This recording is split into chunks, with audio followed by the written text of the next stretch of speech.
यो प्रश्न उत्तर कार्यक्रम यस किसिमको व्यवस्था गर्ने कुरामा नियमावली समिति र यो सम्मानित सदनबाट जो व्यवस्था भएको छ त्यसको लागि म धन्यवाद भन्न चाहन्छु। आज बिहान प्रश्न उत्तरको लागि बडो जोसको साथ तयारी गरेर म आउँदै थिएँ, तर 2 घण्टा ढिलो भयो। अलिकति नमिठो त लागेकै छ र प्रश्न उत्तर कार्यक्रमको सुरुकै दिनमा नियम निलम्बन गर्नुपर्ने जो अवस्था आयो त्यो पनि बडो नमिठो अनुभूति हामी सबैलाई भएकै छ। तर फेरि सर्वसम्मत भयौँ हामी। सर्वसम्मत भएकोमा त यो खुसीकै कुरा हो। अब म मान्य ईश्वरी नेउपानेको प्रश्नको उत्तर दिन चाहन्छु। सरकारी एवं सार्वजनिक शिक्षा सुधारलाई वर्तमान सरकारले उच्च प्राथमिकतामा राखेको छ। सरकारी विद्यालयमा गुणस्तरीय शिक्षा प्रदान गर्न सरकार प्रतिबद्ध रहेको जानकारी गराउन चाहन्छु। सबै सरकारी विद्यालयमा गुणस्तरीय र रोजगारमूलक शिक्षा प्रदान गरी स्वदेशमा नै रोजगारीका अवसर सिर्जना गर्न हालको शिक्षा नीतिमा केही गुणात्मक सुधार गर्ने सरकारको धारणा रहेको छ। साथै विद्यालयहरूको संरचनागत र भौतिक सुधारमा जोड दिइएको छ। शिक्षकको क्षमता विकासका कार्यक्रमहरू सञ्चालनमा रहेका छन्। स्थानीय तह र प्रदेश सरकारसँग प्रभावकारी समन्वय गरी विद्यालयको अनुगमन र मूल्याङ्कन गरिँदै आएको छ र यस्ता कार्यलाई निरन्तरता दिई शिक्षा प्रणाली थप सुदृढ गरिने बेहोरा सम्मानित सदनलाई जानकारी गराउन चाहन्छु। आर्थिक वर्ष 79-80 को पहिलो 9 महिनामा रु 903 अरब 39 करोड रेमिटान्स प्राप्त भएको छ, जुन गत आर्थिक वर्षको तुलनामा 24.2% वृद्धि हो। यसै अवधिमा नेपाली विद्यार्थीहरू विदेशमा पढ्न जाँदा रु 67 अरब 19 करोड रुपियाँ बाहिरिएको देखिएको छ। नेपालमा रासायनिक मल उत्पादन गर्ने सम्बन्धमा नेपाल लगानी बोर्डमा प्राप्त भएका विभिन्न प्रस्तावहरूको सम्भाव्यता अध्ययन कार्य भइरहेको जानकारी गराउन चाहन्छु। अध्ययनका आधारमा मल कारखाना स्थापना सम्बन्धी कार्यलाई उच्च प्राथमिकता दिई अगाडि बढाइने जानकारी पनि यो सम्मानित सदनलाई दिन चाहन्छु। धन्यवाद। अर्का प्रश्नकर्ता मान्य सदस्य श्री पदम गिरीलाई सम्मान्य प्रधानमन्त्रीसँग प्रश्न सोध्न अनुमति दिन्छु।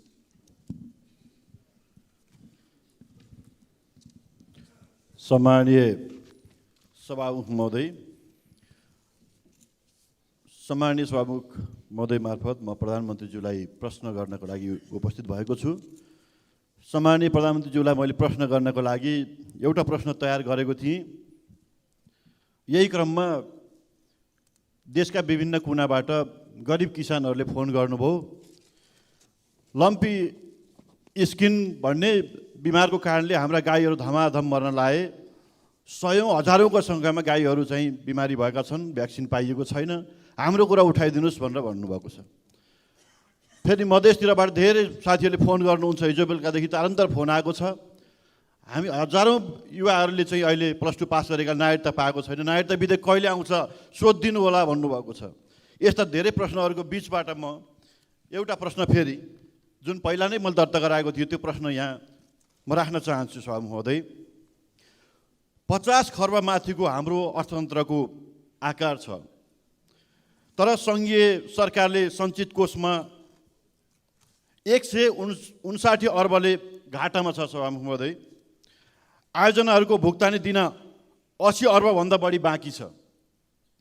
करिब 60% पालिका आफ्नो स्रोतबाट प्रशासन चलाउन असक्षम छन्, तर प्रदेश र स्थानीय तहहरूले पाउने समानीकरण अनुदानमा 50% कटौती भएको छ।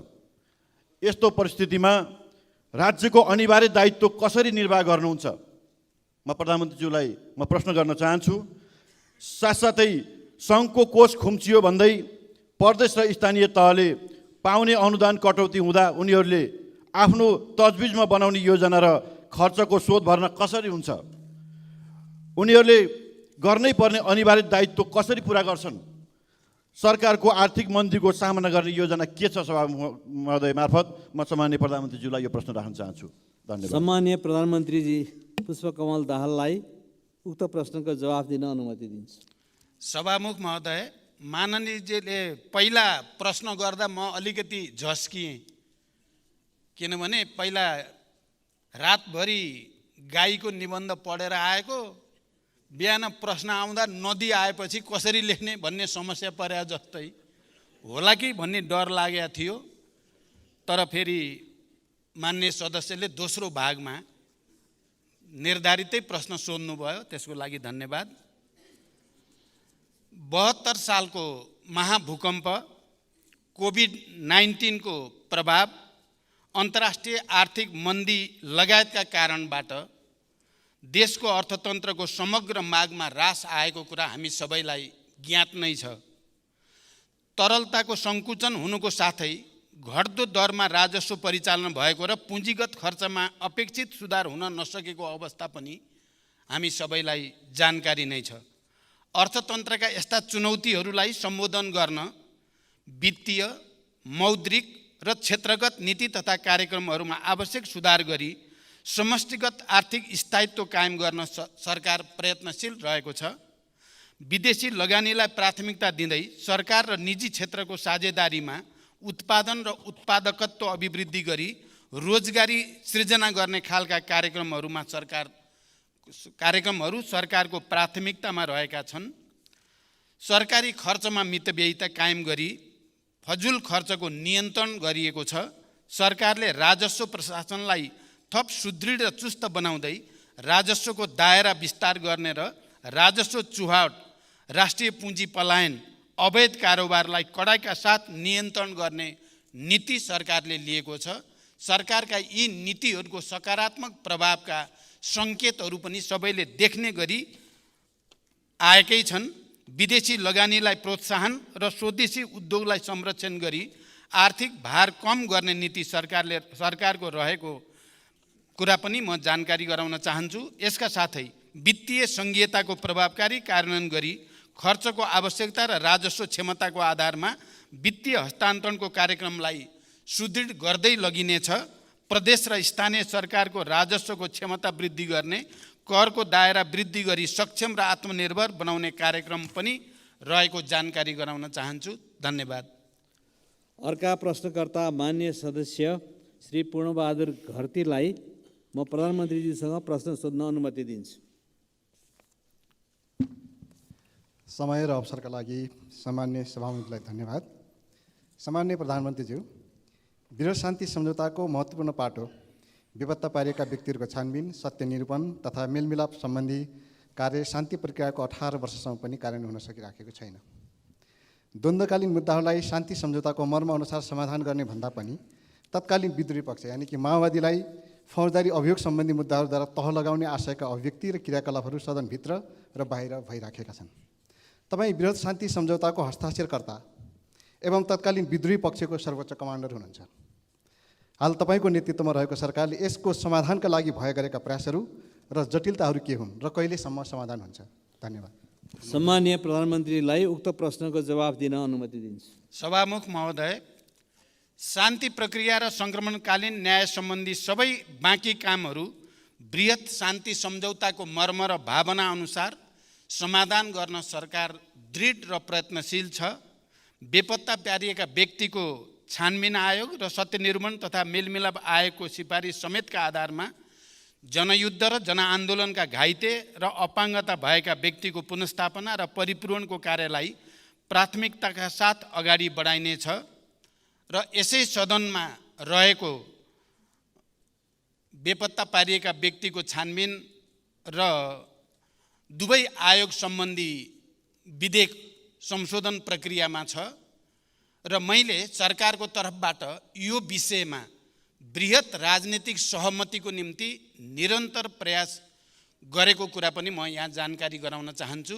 किनकि विस्तृत शान्ति सम्झौतासँग सम्बन्धित र संविधान सभा र सङ्घीय लोकतान्त्रिक गणतन्त्र स्थापनासम्म आउँदा जे जति परिवर्तन भएका छन् त्यसमा सहमत सबै राजनीतिक सहयात्रीहरूको सहमतिबाट नै यो विधेयकलाई पारित गर्ने र अनि शान्ति प्रक्रियाका बाँकी कामलाई छिटोभन्दा छिटो पुरा गर्न सरकार दृढ सङ्कल्पित रहेको म जानकारी गराउन चाहन्छु।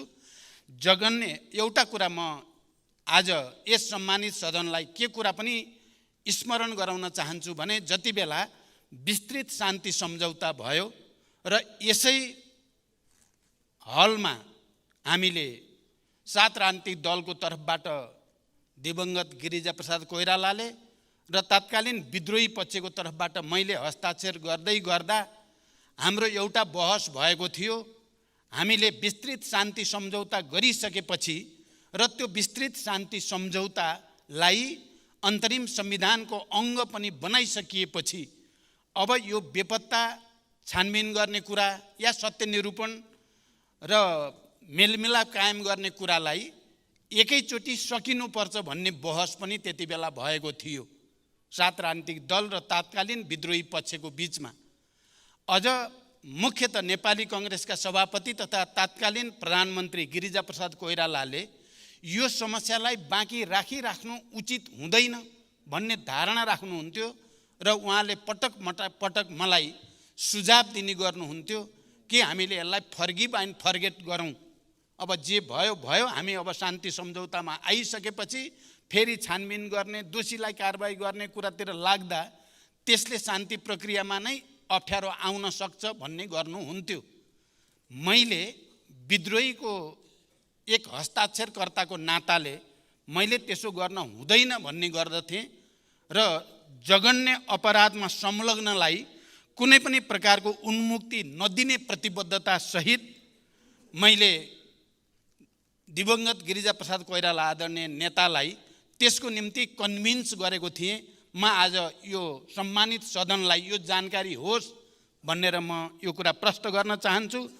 द्वन्द्वकालीन विषयका मुद्दाहरूमा सबै राजनीतिक दलहरू एकै ठाउँमा उभिई उचित निष्कर्षमा पुर्याउन पनि म यो सम्मानित सदनसँग अनुरोध गर्न चाहन्छु र म यो पनि जानकारी गराउन चाहन्छु कि धेरै मेहनत गरेर अहिले यो विधेयक जो यहाँ विचाराधीन छ त्यसमा राजनैतिक सहमति बनाउने निकै ठुलो प्रयास सहित प्रमुख राजनीतिक दलहरूको बीचमा एक किसिमको समझदारी, यसलाई सहमतिबाट टुङ्ग्याउने समझदारी भएको जानकारी पनि म गराउन चाहन्छु। धन्यवाद।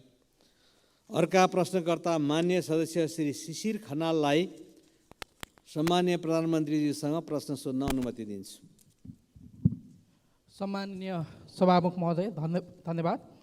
सम्माननीय प्रधानमन्त्रीज्यू, मैले हजुरलाई पठाएको लिखित प्रश्न बाहेक अर्को एउटा थप प्रश्न पनि छ। मलाई जनताहरूले सोध्न भनेर पठाउनु भएको प्रश्न उत्तर गाह्रो छैन भन्ने मैले बुझेको छु, त्यही भएर राख्दैछु।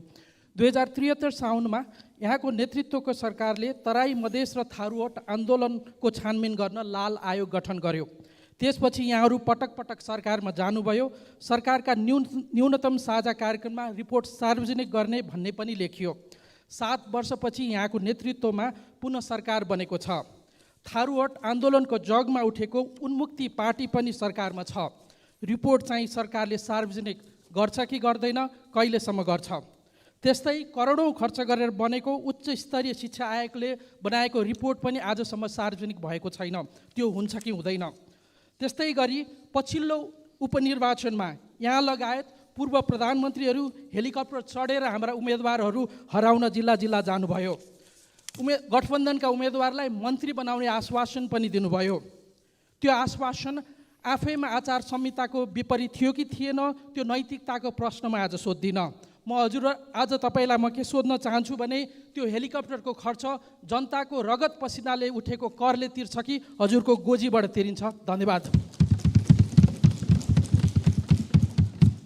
अब सम्माननीय प्रधानमन्त्री श्री पुष्पकमल दाहाल प्रचण्डलाई उक्त प्रश्नको जवाफ दिन अनुमति दिन्छु।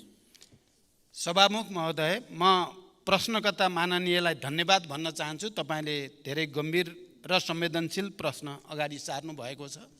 यो कुरा साँचो हो कि म दोस्रो पटक प्रधानमन्त्री हुँदा थारूवट आन्दोलन र मधेस आन्दोलनसँग सम्बन्धित विषयहरूमा छानबिन गरेर रिपोर्ट पेश गर्नको लागि लाल आयोग गठन भएको कुरा साँचो हो र त्यो आयोगको प्रतिवेदन सार्वजनिक हुनुपर्दछ भन्ने भित्र पर्छु। म पनि त्यो प्रतिवेदन सार्वजनिक गरिनुपर्छ भन्ने भित्र पर्छु, तर त्यसलाई कुन रूपमा कसरी सार्वजनिक गर्ने भन्ने विषयमा छलफल हुँदै गर्दा सूचना आयोगले सर्वोच्च अदालतमा त्यो विषयमा मुद्दा दिएपछि सर्वोच्च अदालतले हाल त्यो प्रतिवेदन प्रकाशित नगर्नु भन्ने फैसला गरेको जानकारी म यहाँहरूलाई गराउन चाहन्छु। र हामी अहिले पनि त्यो सर्वोच्च अदालतको फैसलालाई कुनै किसिमले पुनरावेदन गरेर त्यसलाई खुला गरेपछि त्यो लाल आयोगको प्रतिवेदन सार्वजनिक गर्नुपर्दछ भन्ने मेरो मान्यता छ। यति भनिसकेपछि म फेरि केही कुरा के जोड्न चाहन्छु भने नेपाल सरकारले समय समयमा देखा परेका समस्याका विषयमा आयोग गठन गरी प्रतिवेदन प्राप्त गर्ने गरेको बेहोरा यहाँहरूलाई जानकारी नै छ। त्यस्तै तराई मधेस र थरुवट आन्दोलन लगायतका विषयमा समेत सरकारले आयोग गठन गरी प्रतिवेदन प्राप्त गरेको थिए। यी र यस्ता प्रतिवेदनहरू शान्ति सुरक्षा र आम नागरिकको अमन चयनका दृष्टिकोणले कहिलेकाहीँ प्रकाशित गर्न असजिलो पनि हुन सक्दछ। तर मैले यहाँ जानकारी गराइसकेँ, यो विषय चाहिँ सर्वोच्च अदालतसँग सम्बन्धित हुन पुगेको छ। प्राविधिक अवस्थाका कारणले यस्ता प्रतिवेदनको मूलभूत अंशहरूलाई बेला बेलामा सरकारले अवगत गराउँदै पनि आएको छ। देशको शान्ति सुरक्षा र अमन चयनमा खलल हुने अवस्था आएमा विषयको संवेदनशीलतालाई मध्यनजर गर्दै कुनै पनि प्रतिवेदन सार्वजनिक गर्ने या नगर्ने प्रचलन अन्तर्राष्ट्रिय स्तरमा पनि रहेको पाइन्छ। सरकारले प्राप्त गरेका यस्ता प्रतिवेदनहरू मिल्ने हदसम्म सार्वजनिक गर्दै जाने प्रतिबद्धता व्यक्त गर्न चाहन्छु। धन्यवाद। अर्का प्रश्नकर्ता मान्य सदस्य श्री ज्ञानबहादुर शाही, उहाँलाई प्रधानमन्त्रीज्यूसँग प्रश्न सोध्ने अनुमति दिन्छु। सम्माननीय सभामुख महोदय र सम्माननीय प्रधानमन्त्रीज्यूलाई विशेष गरी आज नेपाली पोसाकमा देखिनु भएकोमा तपाईँलाई धन्यवाद दिन चाहन्छु। र साथसाथै भुटानी शरणार्थी केसमा तपाईँहरूले चालेको कदमप्रति हाम्रो साथ र समर्थन रहनेछ भन्ने कुरा पनि जनाउन चाहन्छु। र साथसाथै आज प्रधानमन्त्रीज्यूलाई मेरो प्रश्न, हाम्रो पार्टीको तर्फबाट प्रश्न के छ भने, सरकारी कर्मचारी विशेष गरेर सुरक्षाकर्मी प्रहरीहरू विगत 4 महिनादेखि तलब खान नपाएर उधारोमा काम गरिरहेछन्। यो समस्या समाधान गर्नका लागि प्रधानमन्त्रीले के कदम चाल्नुहुन्छ र कहिले चाल्नुहुन्छ? र अर्को प्रश्न चाहिँ मेरो के छ भने, सम्माननीय प्रधानमन्त्रीलाई 8,460 जना पूर्व माओवादी लडाकुका नाममा त्यतिखेर अरबौं रुपैयाँ राज्य कोषबाट गएको छ। तर ती 8,460 जना लडाकु को हुन्, कहाँ छन्, उहाँहरूको नाम के हो, यसको कहीँ कतै पनि रेकर्ड आजसम्म देखा परेको छैन। र प्रधानमन्त्रीज्यूलाई एउटा अवगत गराउन चाहन्छु, स्वयं प्रधानमन्त्रीज्यूले 2064 सालमा एउटा भिडियो आयो। त्यो भिडियोमा प्रधानमन्त्रीज्यूले भन्नुभएको छ, हामीसँग 7 देखि 8,000 जना मात्र लडाकु हो, तर हामी 35,000 बनाउँछौँ, बाँकी फेक बनाउँछौँ भनेर भन्नुभएको छ। र त्यो भिडियो स्वयं प्रधानमन्त्रीले चाहिँ फेक लडाकु भर्ती गरेको स्वीकार पनि गर्नुभएको छ।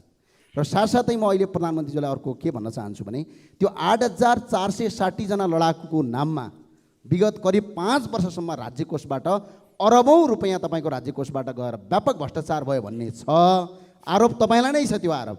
तपाईँलाई चाहिँ एउटा यसको यो आरोपलाई अन्त्य गर्नका लागि तपाईँकै संसदको विशेष समिति गठन गरेर यसको छानबिन गर्न तपाईँ तयार हुनुहुन्छ? हस्, धन्यवाद। सम्माननीय प्रधानमन्त्री श्री पुष्पकमल दाहाल प्रचण्डलाई उक्त प्रश्नको जवाफ दिन म अनुमति दिन्छु। सभामुख महोदय, म फेरि पनि मान्य सदस्यलाई धन्यवाद भन्न चाहन्छु। तपाईँले प्रसङ्गवश विगतका कुरालाई पनि प्रश्न पार्ने अवसर प्रदान गर्नुभएकोमा। अब पहिलो कुरा, पूर्व माओवादी लडाकुलाई राज्य कोषबाट वितरण गरिएको रकममा व्यापक भ्रष्टाचार भयो भन्ने कुरा, यो आरोपको निम्ति आरोप मात्रै हो भन्ने कुरा म बडो जोड दिएर भन्न चाहन्छु। किनकि त्यति बेला शान्ति सम्झौता भएर क्यान्टोनमेन्टमा पूर्व जनमुक्ति सेनालाई राख्ने निर्णय भइसकेपछि क्यान्टोनमेन्टको भौतिक पूर्वाधार र योद्धाहरूको रासन पानीको निम्ति भनेर राज्यबाट दिइएको रकम र त्यसको अडिट, त्यसको हिसाब किताब, त्यहाँ को थिए, कोले लिए भन्ने सबै रेकर्ड रहेको कुरा म मान्य सदस्यलाई जानकारी गराउन चाहन्छु। र त्यति बेला गिरिजाप्रसाद कोइराला प्रधानमन्त्री हुनुहुन्थ्यो अनि डाक्टर प्रकाश शरण महत अर्थमन्त्री हुनुहुन्थ्यो। उहाँहरू समेतको रामशरण महत, प्रकाश शरण होइन, प्रकाश शरण त अहिले हुनुहुन्छ, रामशरण महत अर्थमन्त्री हुनुहुन्थ्यो। उहाँहरू समेतले रुजु गरिसकेपछि त्यो पटाक्षेप भइसकेको कुरा हो।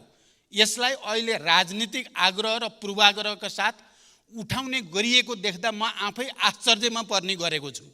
इतिहासको एउटा त्यस्तो परिघटना जसले देशलाई शान्तिको नयाँ युगतिर ल्याउन मद्दत गर्यो। इतिहासको त्यो संवेदनशील घडी जति बेला विभिन्न क्यान्टोनमेन्टमा हजारौं लडाकुहरू राखेर देशलाई, शान्तिलाई, लोकतन्त्र र परिवर्तनलाई संस्थागत गर्न मद्दत गर्यो र त्यो रकम जो राज्यबाट दिइयो र त्यसको अडिट भएर टुङ्गो लागिसकेको विषय पटक पटक राजनीतिक आग्रहको रूपमा ल्याइएको छ भन्ने मेरो बुझाइ छ। यो पहिलो पाटो म प्रश्न गर्न चाहन्छु र यदि त्यस्तो केही छ छानबिन गर्नुपर्छ भने मैले पहिला पनि आफ्नो दलको घोषणापत्रमा 2048 सालदेखिकै सबै घटनाहरूको, सबै उच्च पदस्थ अधिकारीहरूको सम्पत्ति छानबिनको सम्बन्धमा या विभिन्न समयमा उठेका भ्रष्टाचारसँग सम्बन्धित सबै मुद्दाहरूमा छानबिन गर्न म तयार छु। हामी सबै राजनैतिक तहमा एउटा सङ्कल्पको साथ सहमति गरेर जाँदा सबै चिज छानबिन गर्न सकिन्छ। देशमा सुशासनको, भ्रष्टाचारबाट उन्मुक्तिको एउटा नयाँ युग सुरु गर्न सकिन्छ। म फेरि पनि माननीय सदस्यको यो प्रश्नको उत्तर दिँदै के भन्न चाहन्छु भने क्यान्टोनमेन्टको कुरा कपोलकल्पित र पूर्वाग्रही छ भन्ने मेरो दृढ विश्वास छ। फेरि पनि कसैले दिएको उजुरीकै आधारमा छानबिन गरेर दोषी ठहरिए म आफै जेल जान तयार रहेको कुरा पनि म यहाँहरूलाई जानकारी गराउन चाहन्छु। धन्यवाद। त्यसै गरी अर्का प्रश्नकर्ता माननीय श्री दीपक कार्कीज्यूलाई सम्माननीय प्रधानमन्त्रीसँग प्रश्न सोध्न अनुमति दिन्छु। सम्मान्य सभामुखज्यू मार्फत सम्मान्य प्रधानमन्त्रीज्यूलाई मेरो र म आबद्ध दल जनता समाजवादी पार्टी नेपालको तर्फबाट नागरिकता सम्बन्धीको प्रश्न छ। जन्मसिद्ध नागरिकता प्राप्त गरिसकेको नागरिकका सन्तानले कहिले नागरिकता पाउने हुन्? बाउको नागरिकता वंशज छ तर छोराछोरीले जन्मसिद्धका नागरिकता पाएछन्। यसकारण जन्मसिद्ध नागरिकता प्राप्त गरेका नागरिकहरूको फास्ट ट्र्याकबाट कानुन ल्याई अविलम्ब नागरिकता दिन सकिन्छ कि सकिँदैन? सम्माननीय प्रधानमन्त्रीज्यू, यसअघिको सार्वजनिक सदनले दुई पटक नागरिकता विधेयक पारित गरी तत्कालीन सम्माननीय राष्ट्रपतिका पठाउँदा प्रभावित नभई उक्त विधेयक अड्किएको छ। वर्तमान सम्माननीय राष्ट्रपतिज्यूले त्यो नागरिकता विधेयक प्रमाणित गर्नुहुन्छ कि गर्नुहुन्न? उक्त नागरिकता विधेयकप्रति सम्माननीय प्रधानमन्त्रीज्यूको के धारणा छ? र सम्माननीय प्रधानमन्त्रीज्यूले प्रधानमन्त्री भइसकेपछि 6 महिनाभित्र नागरिकता समस्या समाधान गर्छु भन्नुभएको थियो। आज 5 महिना बितिसक्यो। सम्माननीय प्रधानमन्त्रीज्यूलाई 1 महिनाको अवधि छ। यसभित्र नागरिकता संविधान समस्याको समाधान होस् भन्न आम नागरिकको चाहना छ। धन्यवाद। अब सम्मानीय प्रधानमन्त्री श्री पुष्पकमल दाहाल प्रचण्डलाई उक्त प्रश्नको जवाफ दिन अनुमति दिन्छु। सभामुख महोदय, नागरिकता सम्बन्धी विषयको संवेदनशीलता बारे हामी सबै विज्ञ नै छौँ र योभन्दा अगाडिको सदनबाट, प्रतिनिधि सभाबाट र राष्ट्रिय सभाबाट समेत जन्मसिद्ध बाबुआमाका छोराछोरीहरूले नागरिकता प्राप्त गर्ने सम्बन्धी विधेयक पारित भएर प्रमाणीकरणका लागि राष्ट्रपति कहाँ गएको कुरा पनि हामी सबैलाई जानकारीमै छ। पहिलो पटक सम्मानित राष्ट्रपति कार्यालयबाट त्यो विधेयकलाई फिर्ता पठाइयो सदनमा, यो कुरा पनि हामी सबैको जानकारीमा छ। र दोस्रो पटक पनि दुवै सदनबाट पारित गरेर प्रमाणीकरणको लागि फेरि राष्ट्रपति कार्यालय पठाइएको तथ्य पनि हामी सबैलाई अवगत नै छ। तर दोस्रो पटक तत्कालीन सम्मानित राष्ट्रपतिजीले न त्यसलाई खारेज भनियो न त्यसलाई फेरि फिर्ता पठाउने कुनै प्रावधान थियो, न त्यसलाई अरू केही गर्न सकिने स्थिति नै थियो। खालि प्रमाणीकरण गर्नुपर्ने संवैधानिक बाध्यता मात्रै थियो। संविधानले कहीँ कतै ठाउँ दिएको थिएन। तर राष्ट्रपति कार्यालयले त्यसलाई होल्डमा राखेको स्थिति छ। न फिर्ता, न खारेज, न अरू कुनै बाटो, त्यो होल्डमा छ राष्ट्रपति कार्यालयमै। अब त्यसको पोजिसन के हुने र अहिले नयाँ सदन र नयाँ राष्ट्रपतिले त्यो होल्डमा रहेको विधेयकलाई प्रमाणीकरण गर्ने या अर्को कुनै बाटो छ भन्ने बारेमा संविधानविद, कानुनविद, राजनीतिज्ञहरूसँग छलफल चलिरहेको छ। र म के कुरा प्रश्न गर्न चाहन्छु भने हामीले बार एसोसिएसन लगायत संविधान र कानुनका विज्ञहरूसँग एउटा ठुलो छलफलको आयोजना बालुवाटारमा गरेका थियौँ र त्यो छलफलमा उपस्थित सबै पूर्व महान्यायाधिवक्ता, अहिलेका महान्यायाधिवक्ता लगायत सबै संविधान र कानुन विज्ञहरू जो उपस्थित हुनुहुन्थ्यो, उहाँहरू सबैले सर्वसम्मत रूपमा त्यो विधेयकलाई राष्ट्रपतिले प्रमाणीकरण गर्न केही बाधा छैन, उहाँले प्रमाणीकरण गर्न सक्नुहुन्छ र गर्नु पनि पर्छ भन्ने नै सुझाव थियो। र त्यो सुझावको आधारमा मैले सम्माननीय राष्ट्रपतिजीलाई भएको छलफलको जानकारी पनि गराएँ। यस्तो छलफल भयो र यो सुझाव छ भन्ने कुरा। राष्ट्रपतिजीले यो बारेमा मैले पनि केही कानुनविद, संविधानविदहरूको राय लिएर मात्रै यसको बारेमा टुङ्गोमा पुग्छु भन्ने जानकारी दिनुभयो र अहिलेसम्म सायद उहाँ अध्ययनकै प्रक्रियामा हुनुहुन्छ। र अब यही सदनमा दुईटै सम्भावना म देख्छु। त्यहाँ उपस्थित भएको सुझावको आधारको एउटा बाटो, अर्को बाटो फेरि यही सदनबाट नै, अहिलेको यो नयाँ सदनबाट त्यसको विषयमा एउटा या त सङ्कल्प प्रस्ताव मार्फत या अरू कुनै प्रस्ताव मार्फत राष्ट्रपतिजीलाई त्यो विधेयकको बारेमा प्रमाणीकरण गर्न अनुरोध गर्ने बाटो एउटा हुन सक्छ, या अर्को क्याबिनेटबाट डिसिजन गरेर राष्ट्रपतिसँग अनुरोध गर्ने पनि एउटा बाटो हुन सक्छ। तर अब त्यो विधेयकलाई खारेज गरेर फेरि अर्को विधेयक ल्याउने बारेमा पनि मतहरू छन्। फेरि सदनमा अर्को विधेयक ल्याएर त्यो जिरोमा गयो।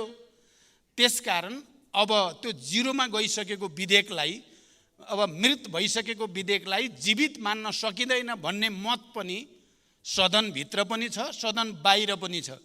त्यसकारण यो विषयमा छलफल चलेको छ। माननीय सदस्यले भने जस्तै म के ठान्छु र मेरो तर्फबाट प्रधानमन्त्रीको हैसियतले मेरो के कोसिस छ भने 1 महिनाभित्रै यसको टुङ्गो लाग्छ। धन्यवाद। अर्का प्रश्नकर्ता माननीय श्री मेटमणि चौधरीको तर्फबाट माननीय श्री शेरबहादुर कुँवरलाई सम्माननीय प्रधानमन्त्रीसँग प्रश्न सोध्न अनुमति दिन्छु। सम्मान्य सभामुखज्यूको अनुमतिले सम्मान्य प्रधानमन्त्रीज्यू समक्ष मेरो प्रश्न यस प्रकार छ। नेपाललाई भुटानी शरणार्थी बनाएर अमेरिका पठाउने नाममा करोडौँको ठगी धन्दा भएको छ। यस कार्यमा शीर्ष नेतृत्व नै संलग्न रहेको प्रमाण भेटिन थालेको समाचार सञ्चार माध्यमबाट प्रसारण भइरहेको छ। अझ आरोपित भई थुनामा रहेका व्यक्तिहरूले VVIPका निर्देशनमा भय गरिएका बयानहरू दिइरहेका छन्।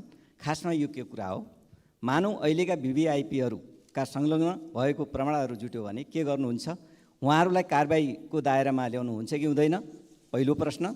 दोस्रो प्रश्न, यसै गरी मुलुक अहिले आर्थिक रूपमा सङ्कटग्रस्त छ। बजारमा पैसा अभावको कारण अर्थतन्त्र चलायमान हुन सकेको छैन।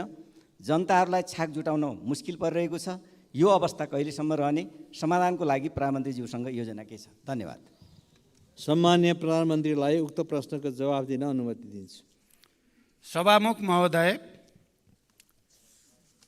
यो विषय अहिलेको सबभन्दा बढी चर्चामा रहेको र एउटा संवेदनशील विषय हो। नेपाली नागरिकलाई नक्कली भुटानी शरणार्थी बनाउने अपराधको निष्पक्ष अनुसन्धान गरी प्रमाणका आधारमा दोषी देखेका जुनसुकै तहका पदाधिकारी तथा व्यक्तिलाई कानुनी कारबाहीको दायरामा ल्याउन यो सरकारले कुनै कसर बाँकी राखेको छैन र बाँकी राख्ने पनि छैन। नेपाल प्रहरीको निष्पक्ष र व्यावसायिक अनुसन्धान कार्यमा कुनै निकायबाट पनि हस्तक्षेप भएको छैन, हस्तक्षेप गरिने छैन र हस्तक्षेप हुन दिइने पनि छैन। भ्रष्टाचारसँग सम्बन्धित अन्य प्रकरणको पनि कानुनअनुसार अनुसन्धान र कारबाही हुने बेहोरा म प्रष्ट गर्न चाहन्छु। दोषी कोही पनि उम्किन नपाओस्, निर्दोष कोही पनि नपरोस् भन्ने हाम्रो जोड रहेको छ।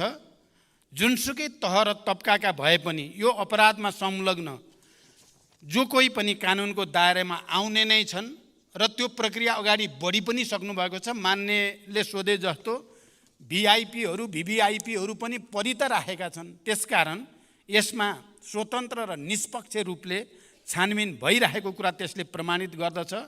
यस्ता विषयमा सरकारले कुनै आग्रह या कुनै पूर्वाग्रह नलिई निष्पक्ष, तटस्थ र व्यावसायिक छानबिन गरी अन्तिम निष्कर्ष निकाली अपराधीलाई कानुनको दायरामा ल्याउन जोड गरेको छ। प्रधानमन्त्रीको हैसियतले मैले मान्य उपप्रधानमन्त्री तथा गृहमन्त्रीलाई यसमा दृढतापूर्वक र निष्पक्षताका साथ दोषी नउम्कने, निर्दोष नपर्ने नीति अन्तर्गत अगाडि बढ्न निर्देशित गरेको छु र मैले जानकारी पाएसम्म प्रहरीले पनि स्वतन्त्र र निष्पक्ष छानबिन प्रक्रिया अगाडि बढाइरहेको छ र यो हामी सँगै सबै राजनीतिक दलहरूको निम्ति, सबै राजनीतिक नेतृत्वको निम्ति र देशकै निम्ति पनि निकै गम्भीर र संवेदनशील विषय भएको छ। यो अब हामीले उचित निष्कर्षसहित दोषीलाई कारबाहीको दायरामा ल्याएर मात्रै सुशासनको एउटा नयाँ प्रक्रियाको थालनी गर्न सकिन्छ भन्ने सरकारको विश्वास पनि छ र सरकार त्यसमा दृढ पनि रहेको जानकारी गराउन चाहन्छु। धन्यवाद। अर्का प्रश्नकर्ता मान्य श्री अनिता देवीलाई सम्मानीय प्रधानमन्त्रीसँग प्रश्न सोध्न अनुमति दिन्छु। सम्मानीय सभामुख महोदय मार्फत सम्मानीय प्रधानमन्त्रीज्यूलाई प्रश्न राख्न चाहन्छु। किसानहरूलाई धानको बिउ छर्ने समय आइसक्यो। हामी आफ्नो जिल्ला क्षेत्रमा जाँदा किसानहरूको एउटै माग हुन्छ, यसपालि पनि मल र बिउ समयमा पाउँछ कि पाउँदैनन्। किसानहरूको माग पुरा गराउन जनमत पार्टीले लामो समयसम्म किसान आन्दोलन पनि गर्यो। जनमत पार्टीका नेता कार्यकर्ताहरूले गोली समेत खाए, जेलसम्म गए। अझै अनेकौँ झुठा मुद्दाहरू किसान आन्दोलनकारीहरूमाथि लगाइएकै छ। त्यो फिर्ता लिने पहल पनि सरकारले गरेन। के यो सरकारले पनि किसानहरूलाई बेवास्ता गर्ने र किसान आन्दोलनकारीहरूलाई दमन गर्ने नीति नै लिएको हो त? धन्यवाद। सम्मानीय प्रधानमन्त्रीज्यूलाई उक्त प्रश्नको जवाफ दिन अनुमति दिन्छु। सभामुख महोदय, मान्यहरूलाई जानकारी भएकै विषय हो कि हाम्रो कृषिको उत्पादन र उत्पादकत्व मौसमी प्रणालीमा आधारित रहँदै आएको छ। किसानहरूलाई समयमा नै मल र बिउ उपलब्ध गराउन रासायनिक मल उत्पादन गर्ने कारखाना नेपालमा नै स्थापना गर्ने सम्बन्धमा गम्भीर ढङ्गले अध्ययन भइरहेको जानकारी गराउन चाहन्छु। सर्वसुलभ तरिकाले रासायनिक मल उपलब्ध गराउन रासायनिक मलमा अनुदान दिनुको साथै भारत सरकारसँग मल खरिदको सम्झौता भइसकेको जानकारी पनि म यो सम्मानित सदनलाई गराउन चाहन्छु। यस वर्ष समयमै मल बिउ उपलब्ध गराउन मैले बेलैमा कृषि मन्त्रालय लगायत सम्बन्धित निकायलाई निर्देशन दिइसकेको छु र कृषि मन्त्रालयबाट यस सम्बन्धी कार्य अगाडि बढी पनि सकेको छ। यस वर्षको नीति कार्यक्रम र बजेटमा कृषिलाई र किसानहरूको हितलाई अनि उत्पादन र रोजगारी सृष्टिको कुरालाई उच्च प्राथमिकता दिइने कुरा पनि म जानकारी गराउन चाहन्छु। धन्यवाद। अर्का प्रश्नकर्ता मान्य श्री सर्वेन्द्रनाथ शुक्लालाई सम्मानीय प्रधानमन्त्रीसँग प्रश्न सोध्न अनुमति दिन्छु। सम्मानीय सभामुख महोदय, सभामुख मार्फत मेरो सम्मानीय प्रधानमन्त्रीज्यूलाई प्रश्न छ कि भ्रष्टाचार निवारण सम्बन्धी ऐन कानुन, सुशासन अनुरूप राज्यको आचरण र सम्बन्धित निकायहरूबीच तालमेलको अभावले गर्दा भ्रष्टाचार विरुद्धका काम कारबाही यथेष्ट रूपमा अगाडि बढ्न सकेको छैन। यो समन्वय कहिलेसम्म गर्ने र कसरी हुने, यसबारे सरकारको योजना केही छ भने जानकारी पाऊँ। धन्यवाद।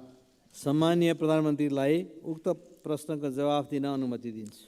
सभामुख महोदय, भ्रष्टाचारलाई कुनै किसिमबाट पनि छुट दिनु हुँदैन र भ्रष्टाचार विरुद्ध शून्य सहनशीलताको नीतिको प्रभावकारी कार्यान्वयन गरी सबै प्रकारका अनियमितता, विकृति र विसङ्गतिलाई अन्त्य गर्ने दृढ इच्छा शक्तिको साथ सरकार अगाडि बढिरहेको जानकारी म गराउन चाहन्छु। अहिले यहाँ कतिपय सन्दर्भमा के भन्ने र प्रचार गर्ने पनि गरिएको छ भने यो नक्कली भुटानी शरणार्थीको इस्युलाई मात्रै सरकारले ध्यान दिएको छ कि भन्ने किसिमले प्रचार गरिएको छ। म मान्य सदस्यको प्रश्नको उत्तर दिँदै यो सम्मानित सदनलाई के जानकारी गराउन चाहन्छु भने अहिलेको सरकारले यो नक्कली भुटानी शरणार्थीको इस्यु मात्रै होइन, अन्य तमाम विगतका ठुल्ठुला घटना जो विवादमा रहे ती सबैको छानबिन गर्ने कुरा, सम्पत्ति शुद्धिकरणसँग सम्बन्धित ठुल्ठुला केसहरूलाई छानबिन गर्ने र दोषीलाई कारबाही गर्ने कुरा, अनि राजस्वमा भएका ठुल्ठुला चलखेलहरूलाई छानबिन गर्ने कुरा, अनि अरू पुँजी बजारसँग सम्बन्धित ठुल्ठुला सेटिङहरूलाई भत्काउने कुरा सरकारले सुरु गरिसकेको जानकारी म गराउन चाहन्छु। त्यसकारण यी भ्रष्टाचारसँग सम्बन्धित विषयका निम्ति आवश्यक परे ऐनहरूमा संशोधन गर्ने, आवश्यक ऐनहरू निर्माण गर्ने कुरालाई पनि अगाडि बढाउन जरुरी छ। यथार्थमा आज देश जसरी आर्थिक, राजनैतिक, सांस्कृतिक रूपले पनि गम्भीर अप्ठ्यारो स्थितिबाट गुज्रिनु परेको छ, त्यसको एउटा र भन्न सकिन्छ मुख्य कारण संस्थागत भ्रष्टाचार नै हो। चौतर्फी भ्रष्टाचार र विकृतिले गर्दा देश निकै अप्ठ्यारो ठाउँतिर जान थालेको हुनाले म यो सम्मानित सदनसँग र यसका सबै राजनीतिक नेतृत्वसँग अपिल गर्न चाहन्छु। हामीलाई अहिले एउटा अवसर छ आफूलाई सच्याउने, राजनीतिक दलहरू, यो सम्मानित सदनलाई पनि एउटा ठुलो ऐतिहासिक अवसर छ। भ्रष्टाचार र विकृतिका विरुद्ध, विसङ्गतिका विरुद्ध एउटा नयाँ अभियानको थालनी गरेर देशलाई एउटा साँच्चै लोकतन्त्र र गणतन्त्र, जनताको लागि, देशको लागि, विकासको लागि, समृद्धिको लागि, सुशासनको लागि सबैभन्दा राम्रो व्यवस्था हो भन्ने प्रमाणित गर्ने एउटा अवसर हामीलाई प्राप्त छ। यो अवसर हामी कसैले गुम्न नदिउँ भनेर म अपिल गर्न चाहन्छु। धन्यवाद। अर्का प्रश्नकर्ता माननीय सदस्य श्री गङ्गाराम चौधरीलाई सम्मानीय प्रधानमन्त्रीसँग प्रश्न सोध्न अनुमति दिन्छु। सम्माननीय सभामुख महोदय मार्फत सम्माननीय प्रधानमन्त्रीलाई मेरो प्रश्न। पहिलो प्रश्न, 2072 सालको टिकापुर घटनालाई लक्षित बनाएर गरेको सर्वोच्च अदालतको फैसलालाई भूमिपुत्रहरू र नागरिक मुक्ति पार्टीले सम्मान गर्दछ। साथै सम्मानित सर्वोच्च अदालतको फैसलालाई सबैले सम्मान गर्नुपर्नेछ र गर्नु पनि पर्दछ। तर सम्माननीय सभामुख महोदय, पहिचान सहितको आफ्नो हक अधिकार माग्दा गरिएको आन्दोलनमा सम्मानित सर्वोच्च अदालतबाट गरिएको फैसला न्यायपूर्ण भयो र थारूहरूले 2072 सालमा आफ्नो हक अधिकार पहिचान माग्दा घुसपैठ गरी घटाइएको पूर्व योजना सहितको टिकापुर घटना किन राजनीतिक घटना भएन? म प्रश्न गर्न चाहन्छु। सम्माननीय सभामुख महोदय, यसको जवाब सभामुख मार्फत मैले माननीय गृहमन्त्री र सम्माननीय प्रधानमन्त्रीज्यूबाट पाउनै पर्छ।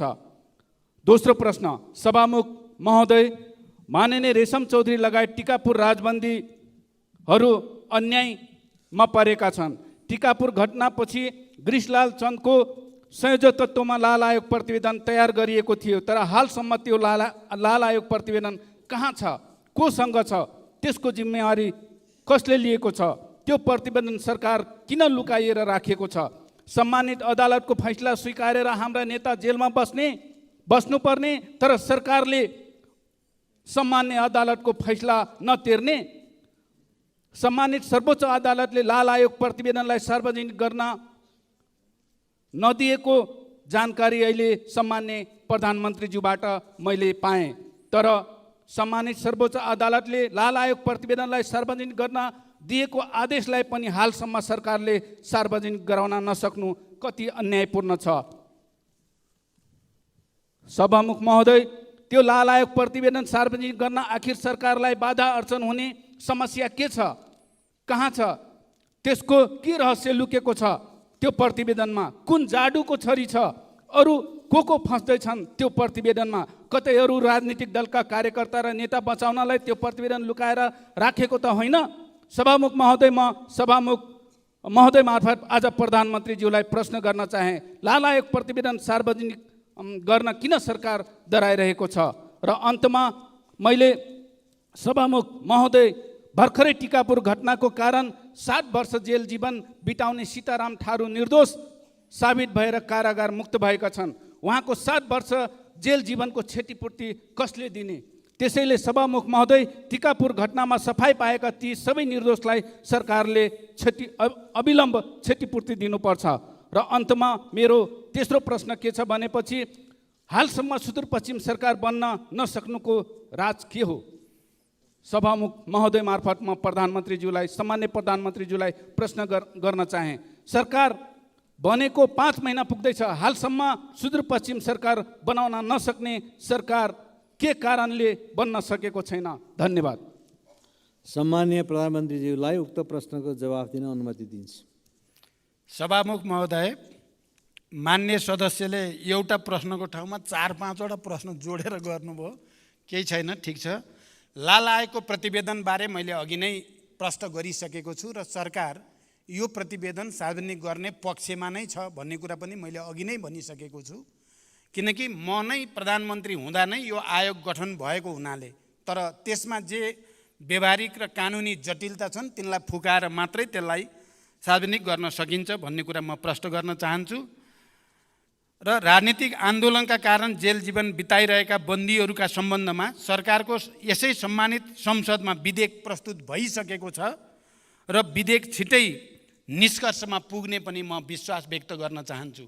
खालि थरुहट आन्दोलनसँग सम्बन्धित मात्र होइन, मधेस आन्दोलन लगायत अन्य आन्दोलनसँग सम्बन्धित बन्दीहरूको रिहाईको विषय पनि त्यो विधेयकमा रहेको जानकारी पनि म गराउन चाहन्छु। त्यो विधेयक यसै सदनमा दर्ता भइसकेको छ र हामी छिटै त्यसलाई पारित गर्दैछौँ र त्यो विधेयकको बाटो गरी अनि बन्दी रिहा गर्ने बाटो पनि हामी अगाडि बढ्नेछौँ। यो कुरा पनि म प्रश्न गर्न चाहन्छु। तपाईले रेशमलाल चौधरीको बारेमा जसरी प्रश्नसँग प्रश्न राख्नु भएको छ, म के विश्वास दिलाउन चाहन्छु भने रेशम चौधरीको विषयमा हामीले यस अगाडि पनि अध्यादेश ल्याएर भए नि उहाँलाई छुटाउने प्रयास हामीले गरेकै हो। अदालतबाट जे फैसला भए पनि छिटो फैसला होस् भन्नको निम्ति हामीले सबैतिर कुनै न कुनै रूपमा आवाज उठाएकै हो र अहिले टुङ्गिएको छ। अब यो विषयलाई कसरी समाधान गर्ने विषयमा हामी निकै गम्भीर छौँ र मलाई विश्वास छ यसको छिटै एउटा टुङ्गोमा हामी पुग्नेछौँ। धन्यवाद। अर्का प्रश्नकर्ता माननीय सदस्य श्री प्रेम सुवाललाई सम्माननीय प्रधानमन्त्रीजीसँग प्रश्न सोध्न अनुमति दिन्छु।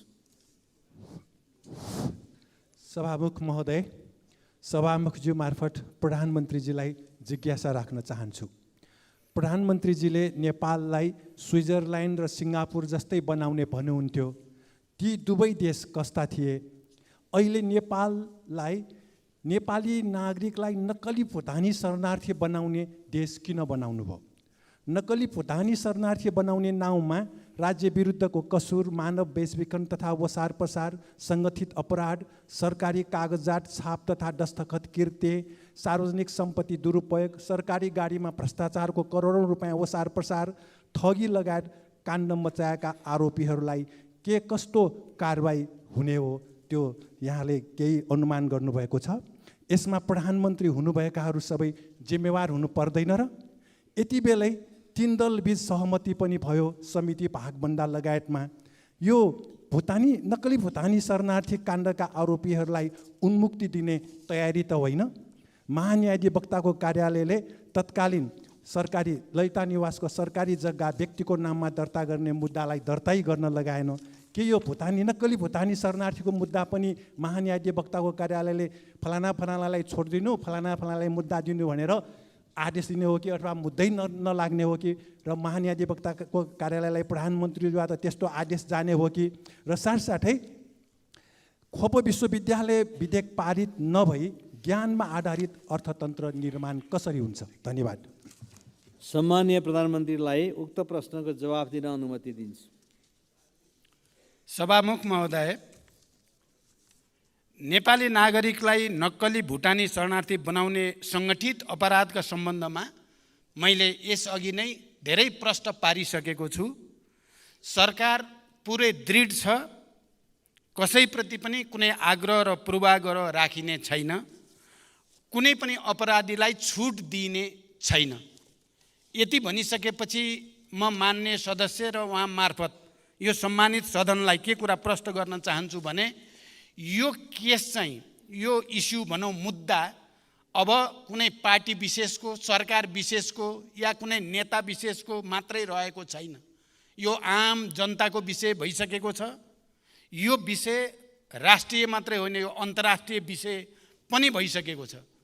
सबै अन्तर्राष्ट्रिय सङ्घ संस्थाहरूले पनि बडो गम्भीर रूपले यो विषय हेरिसकेको अवस्था पनि छ। एकातिर सरकार दृढताको साथ दोषीलाई नछोड्ने, निर्दोषलाई नपार्ने नीति अन्तर्गत एउटा निष्कर्षमा पुर्याउन अगाडि बढेको छ भने अर्कोतिर जनता र विश्वको नजर पनि यसमा परेको हुनाले मान्य सदस्यले कुनै शङ्का गर्नु पर्दैन। यसको तात्विक निष्कर्षमा पुर्याउन सरकार दृढ रहेको छ। गुणस्तरीय शिक्षा प्रदान गरी शिक्षालाई रोजगारीमूलक र जीवन उपयोगी बनाउने नीति सरकारले लिएको छ। गुणस्तरीय शिक्षा प्रदान गर्न खोप विश्वविद्यालय लगायत अन्य विश्वविद्यालयहरू माग र आवश्यकताका आधारमा कानुन बनाउँदै सञ्चालनमा लैजाने जानकारी पनि म गराउन चाहन्छु। मैले खोप विश्वविद्यालय आफैले पनि गएर त्यसको अध्ययन अनुगमन गरेको छु। मेरो रुचि छ त्यसमा, त्यसकारण यसलाई अगाडि बढाउने कुरामा म मान्य सदस्यलाई विश्वास दिलाउन चाहन्छु। धन्यवाद। अर्का प्रश्नकर्ता मान्य सदस्य श्री चित्रबहादुर केसीलाई सम्माननीय प्रधानमन्त्रीसँग प्रश्न सोध्ने अनुमति दिन्छु।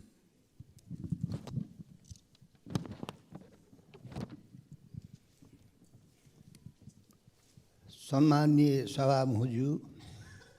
सभामुखज्यू मार्फत सम्माननीय प्रधानमन्त्रीलाई प्रश्न गर्न चाहन्छु। नेपालमा नयाँ प्रधानमन्त्री हुँदा विदेश भ्रमणमा जाँदा पहिलो भ्रमण भारतबाटै गर्नुपर्ने नेपालीको बाध्यता के होला? यति हो। सम्माननीय प्रधानमन्त्रीलाई उक्त प्रश्नको जवाफ दिन अनुमति दिन्छु। सभामुख महोदय, नेपालमा त्यस्तो कुनै बाध्यता छैन र यो बाध्यता छैन भन्ने कुराको जवाब मैले आफ्नो पहिलो प्रधानमन्त्री कालमा दिइसकेको छु व्यवहारबाट नै।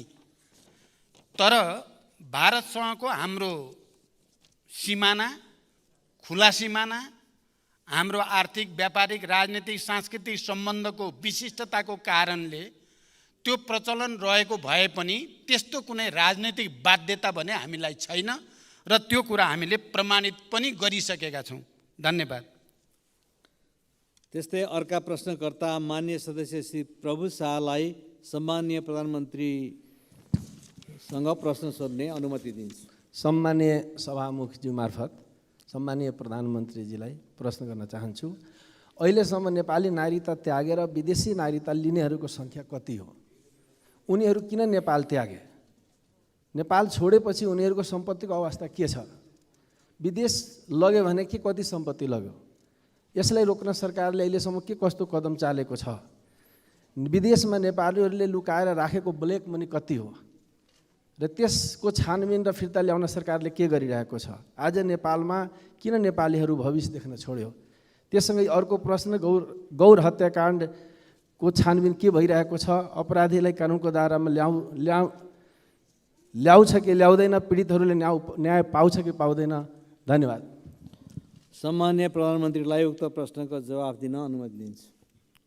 सभामुख महोदय, नेपाली नागरिकता त्यागी विदेशमा बसोबास गर्दै आएका नागरिकको गृह मन्त्रालयबाट तथ्याङ्क सङ्कलनको कार्य भइरहेको जानकारी म गराउन चाहन्छु। नेपाली नागरिकले नेपालमा रहेको सम्पत्ति बेचबिखन गरी विदेशमा लैजान नपाउने कानुनी व्यवस्था रहेको कुरा हामी सबैलाई थाहा नै छ। विद्यार्थी र पर्यटक भिसामा जाने व्यक्तिहरूले लगेको विदेशी मुद्राको तथ्याङ्क नेपाल राष्ट्र ब्याङ्कले समय समयमा प्रकाशन गर्ने गरेकै छ। जहाँसम्म गौर हत्याकाण्डको कुरा मान्य सदस्यले उठाउनु भयो।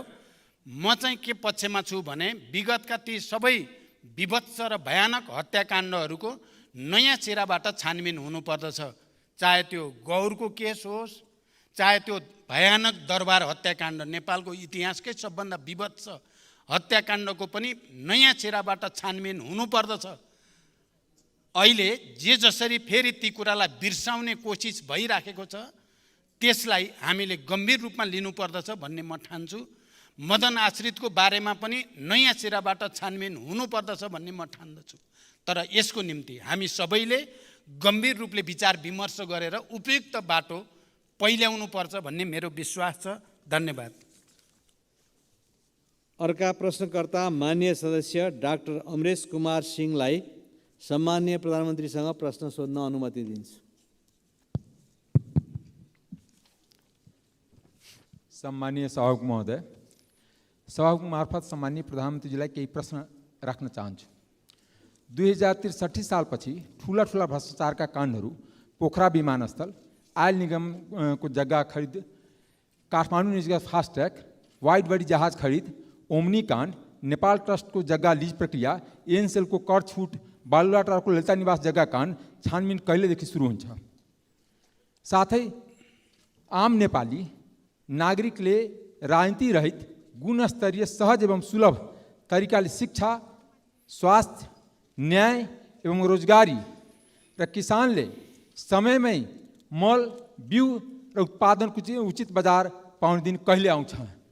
र अर्को एउटा प्रश्न छ कि ललितपुर आन्तरिक राजस्व कार्यालयको एउटा कागजात बाहिर आएछ। नेपालको सबभन्दा महँगो शुल्क लिने उलेन्स स्कुलको आयकर माफ गरिएको छ र जहाँ बुढा निकण्ठमा नेपाली विद्यार्थी, गरिब विद्यार्थी छात्रवृत्तिमा पढ्छ त्यहाँ आयकर लिने गरिन्छ। यस्तो परम्परा कहिलेसम्म रहन्छ? धन्यवाद। सम्माननीय प्रधानमन्त्रीलाई उक्त प्रश्नको जवाफ दिन अनुमति दिन्छु।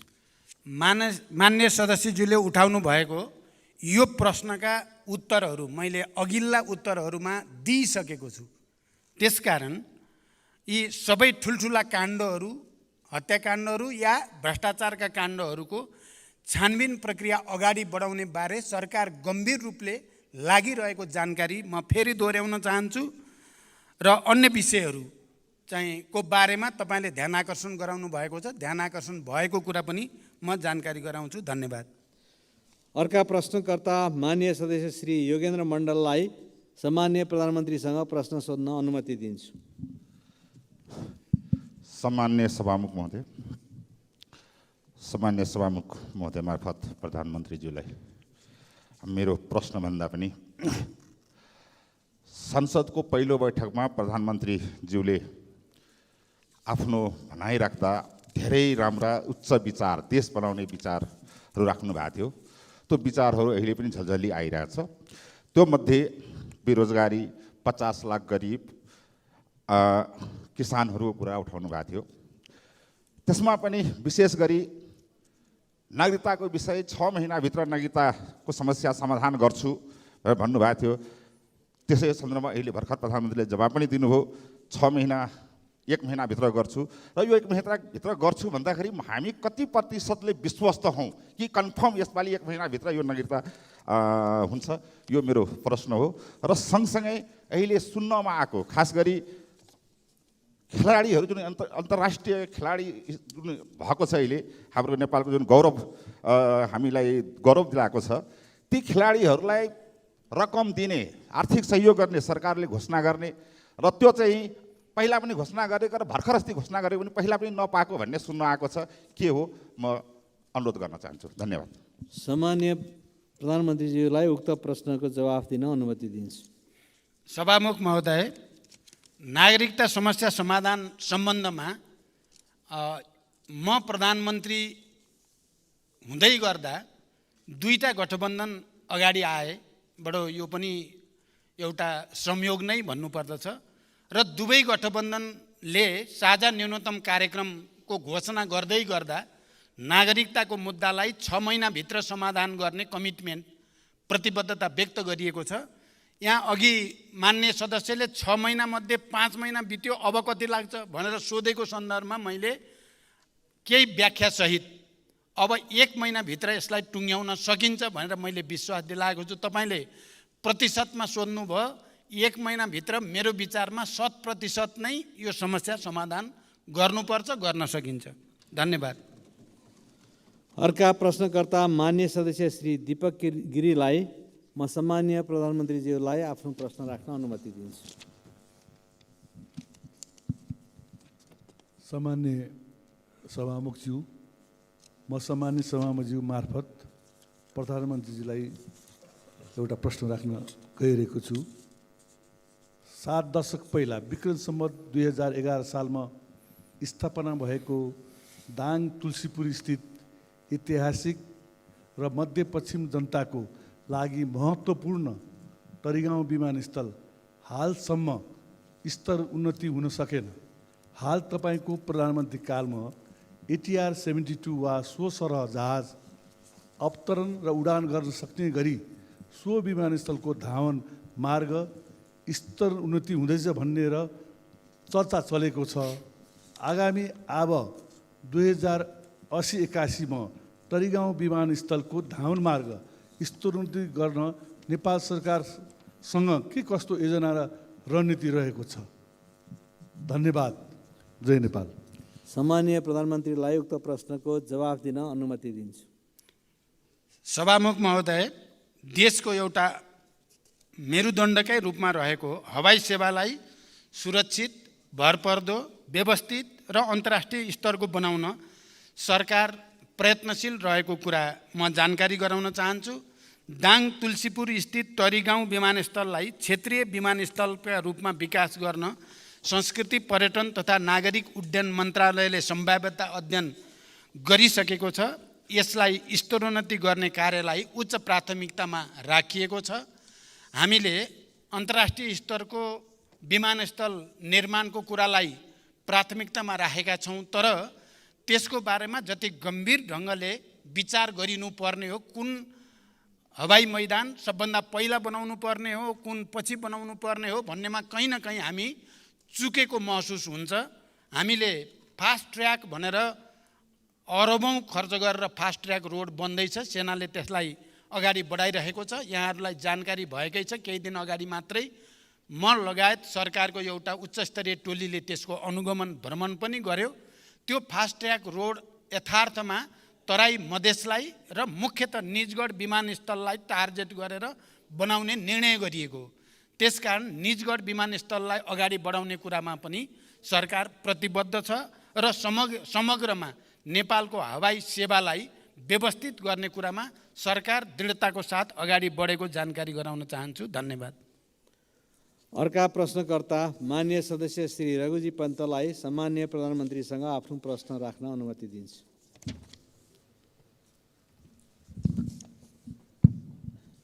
सभामुख महोदय, सबभन्दा पहिला त म सभामुख महोदयलाई धन्यवाद दिन चाहन्छु।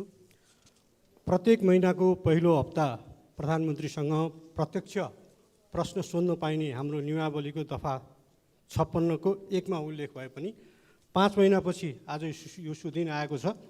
यसको लागि सभामुखज्यूको पहल गर्दैलाई धन्यवाद, प्रधानमन्त्रीज्यूलाई पनि धन्यवाद। प्रधानमन्त्रीज्यूलाई हेर्न त बडा विशेष समय पनि बोल्नु पर्यो, आकस्मिक समयमा पनि बोल्नु पर्यो। जनता दुब्लाएर गएका छन्, मारमा परेका छन्, महँगीमा परेका छन्, आर्थिक मन्दी छ। यी सबैको बारेमा प्रधानमन्त्रीसँग छलफल गर्न पाइयोस् यो संसदमा भनेर पटक पटक आग्रह गरियो। केही नलागेर 0 आवरमा प्रधानमन्त्री कहाँ हुनुहुन्छ भनेर खोज्नुपर्ने, सूचना जारी गर्नुपर्ने अवस्था पनि आयो। धन्यवाद छ। आज धेरै दिनपछि देखेर होला प्रधानमन्त्रीज्यू, मेरो आँखालाई भ्रम परेको त होइन होला, प्रधानमन्त्रीज्यू पहिले भन्दा ह्यान्डसम देखिनु भएको छ। झन् दौरा सुरुवाल लाएर आउनु भएको छ, खाइलाग्दो पनि देखिनु भएको छ। कामना छ प्रधानमन्त्रीज्यू जति खाइलाग्दो देखिनु भएको छ, नेपाली जनता पनि छिटै नै त्यस्तै खाइलाग्दो देखियोन्। म अब आफ्नो प्रश्नतिर जान चाहन्छु सभामुख महोदय। तर प्रश्न सोध्नुभन्दा अगाडि म अर्को एउटा प्रश्न गर्न चाहन्छु। यो प्रश्न कसले आउट गर्यो? मेरो प्रश्न, अरू सांसदहरूको प्रश्न कसले आउट गर्यो? यो संसदभित्र प्रधानमन्त्रीलाई प्रत्यक्ष प्रश्न सोध्ने विशेषाधिकार सांसदको मात्रै हो। सांसदले त्यो प्रश्न नसोध्दै ती प्रश्नहरू अखबार र सञ्चार माध्यमहरूमा आउनु उपयुक्त हुँदैन। मैले बुझेसम्म यस्ता विषयहरू सांसदको विशेषाधिकारसँग सम्बन्धित कुरा हुन्। यो जहाँबाट गएको भए नि म यसलाई ठुलो इस्यु बनाउन चाहन्न, तर आइन्दा यहाँ प्रश्न सोध्नुभन्दा अगाडि सांसदले सोधिने प्रश्नहरू आउट हुनु हुँदैन।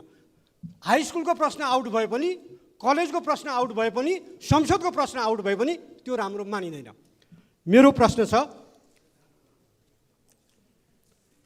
यो नेपाल भारत सम्बन्धका विविध पक्ष 1950 को सन्धि लगायत ती विविध पक्षमा सुझाव दिन गठित प्रबुद्ध व्यक्ति समूह इमिनेन्ट पर्सन ग्रुपको प्रतिवेदन तपाईँको भारत भ्रमणको बेलामा दुवै प्रधानमन्त्रीले बुझ्ने काम हुन्छ कि हुँदैन? यदि भारत भ्रमणको बेलामा बुझ्ने काम भएन भने यो प्रतिवेदन तपाईँले नेपाल फर्केपछि कहिले बुझ्नुहुन्छ? लिम्पियाधुरा, कालापानी, लिपुलेख सहित मिचिएका भूमि फिर्ता गरी नेपाल भारत बीच सीमा समस्या समाधान गर्ने विषय तपाईँको भ्रमणको कार्यसूचीमा परेको छ कि छैन? धन्यवाद। सम्माननीय प्रधानमन्त्रीलाई उक्त प्रश्नको जवाफ दिन अनुमति दिन्छु।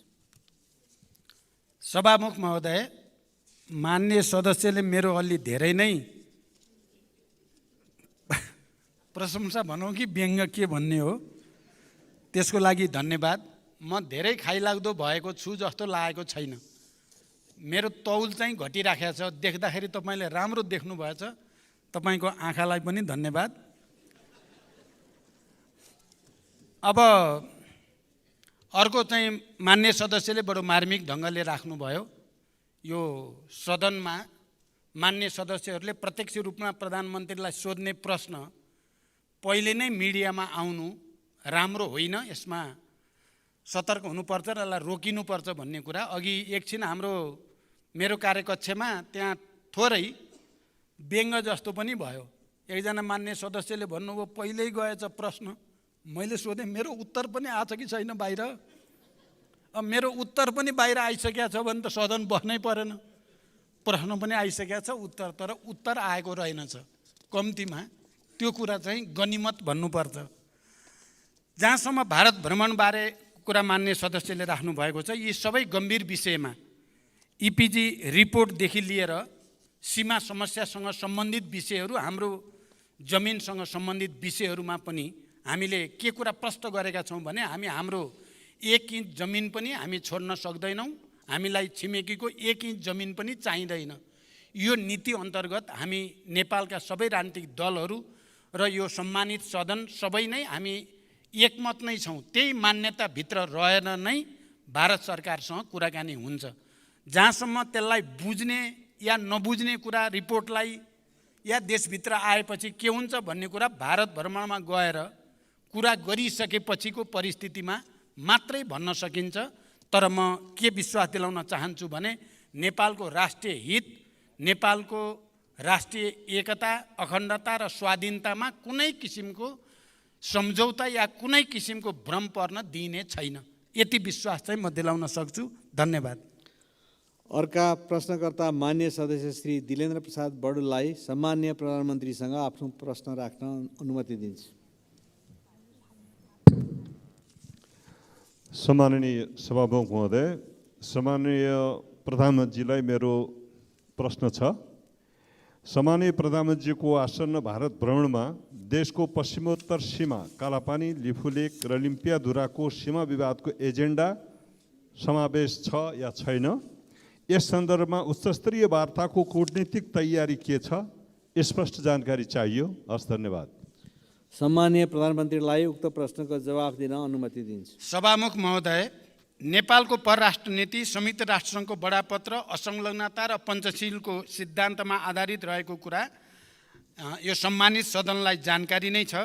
राष्ट्रको सर्वोपरि हितलाई ध्यानमा राखी छिमेकी राष्ट्र लगायत सबै मित्र राष्ट्रसँग देशको सार्वभौम सत्ता, अखण्डता, स्वतन्त्रता, पारस्परिक सम्मान र लाभका आधारमा द्विपक्षीय सम्बन्ध विस्तार गर्ने नेपालको परराष्ट्र नीतिलाई निरन्तरता दिने प्रतिबद्धता व्यक्त गर्न चाहन्छु।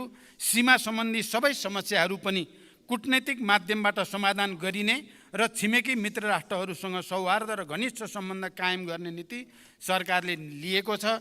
नेपाल भारत सम्बन्धका विविध पक्षहरूलाई पुनरावलोकन गरी समसामयिक बनाउने कार्यमा कूटनीतिक पहलहरू जारी रहेको जानकारी पनि यस सम्मानित सदनलाई गराउन चाहन्छु। नेपाल आफ्नो 1 इन्च भूमि पनि अन्य राष्ट्रलाई नदिने र अरू राष्ट्रको भूमि नलिने सिद्धान्तमा अडिग छ। यसै सिद्धान्तमा रहेर छिमेकीसँग सम्बन्ध कायम गर्न नेपाल प्रयत्नशील रहेको छ। मेरो निकट भविष्यमा हुने भारत भ्रमण पनि नेपालको बृहत्तर हित अभिवृद्धि गर्ने कार्यमा केन्द्रित रहने विश्वास म व्यक्त गर्न चाहन्छु। धन्यवाद। अर्का प्रश्नकर्ता मान्य सदस्य श्री विद्या भट्टराईलाई सम्माननीय प्रधानमन्त्रीसँग आफ्नो प्रश्न राख्न अनुमति दिन्छु। सम्माननीय सभामुख महोदय, म सम्माननीय सभामुख महोदय मार्फत सम्माननीय प्रधानमन्त्रीज्यूलाई प्रश्न गर्न चाहन्छु। मेरो प्रश्नलाई गम्भीरतापूर्वक सम्माननीय प्रधानमन्त्रीज्यूले सम्बोधन गर्नुहुनेछ भन्ने विश्वास समेत राख्न चाहन्छु। पहिलो प्रश्न, भ्रष्टाचार व्यथिति र आर्थिक सङ्कटले आम नागरिकलाई आक्रोशित बनाएको छ। चर्चित काण्डका रूपमा हिजो चर्चामा आएका वाइट बडी, एनसेल, क्यान्टोनमेन्टमा भएको भ्रष्टाचार, ललिता निवास लगायतका काण्डहरूको फाइल कहिले खुल्छ? सम्माननीय प्रधानमन्त्रीज्यू, मेरो अर्को प्रश्न रहेको छ, नक्कली भुटानी शरणार्थी प्रकरणमा अभियुक्त पहिचान गरी कारबाहीको प्रक्रिया अगाडि बढ्दा आम नागरिकमा उत्साह पैदा भएको छ, तर संशय पनि छ स्टन्ट र सस्तो लोकप्रियताका लागि मात्र हो कि?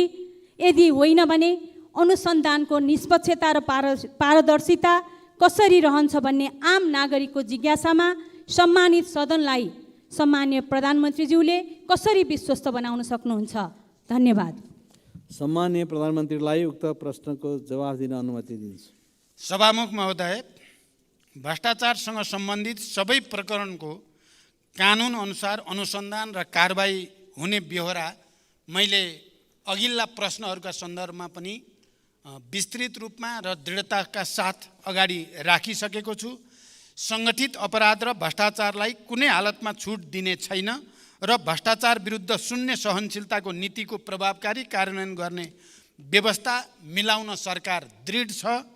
सबै प्रकारका अनियमितता र भ्रष्टाचारजन्य कार्यहरूको अधिकार प्राप्त निकायहरूबाट छानबिन गरी टुङ्गोमा पुर्याउन र यस्ता सवालमा निर्ममतापूर्वक कारबाही गर्न यो सरकार प्रतिबद्ध रहेको कुरा पनि म फेरि दोहोऱ्याउन चाहन्छु। जहाँसम्म नक्कली भुटानी शरणार्थी बनाउने कुरा छ, यो 3 करोड करिब नेपालीहरूको आँखा केन्द्रित भएको र विश्वको ध्यान पनि केन्द्रित भएको हुनाले यो कुनै स्टन्टबाजी कसैले गर्ने कुरा सोच्नु पनि ठुलो भुल हुन्छ भनेर म राख्न चाहन्छु। हामी सबैको र देशकै इज्जतको प्रतिष्ठाको कुरा भएको छ यो, र भ्रष्टाचार र व्यथितिलाई रोक्ने प्रक्रियाको थालनी बिन्दु हुँदैछ यो नक्कली भुटानी शरणार्थीको इस्यु। त्यसकारण यसमा कुनै आशंका नगर्न र अहिले प्रहरीले जुन किसिमले गृह मन्त्रालय र प्रहरीले अनुसन्धान प्रक्रियालाई अगाडि बढाएको छ, त्यहाँ कुनै दबाब, कुनै हस्तक्षेप छैन। स्वतन्त्र ढङ्गले त्यो अगाडि बढेको विश्वास पनि म व्यक्त गर्न चाहन्छु र यो विषयमा मैले पर्याप्त व्याख्या गरिसकेको जानकारी सहित धन्यवाद। अर्का प्रश्नकर्ता मान्य श्री रामहरि खतिवडालाई सम्माननीय प्रधानमन्त्रीसँग आफ्ना प्रश्न सोध्न अनुमति दिन्छु। सभामुख महोदय, हामीले यो कार्यक्रम नियमावली अनुसार सुरुवात गऱ्यौँ। यसका लागि फेरि पनि म सभामुख र प्रधानमन्त्रीलाई नै धन्यवाद दिन चाहन्छु। मेरो प्रश्न छ, प्रधानमन्त्रीज्यू, प्रधानमन्त्री भएको 5 महिनाभन्दा बढी समय नागिसक्यो। देश अहिले आर्थिक रूपमा अलि सङ्कटग्रस्त छ भन्ने सूचनाहरू आएका छन्।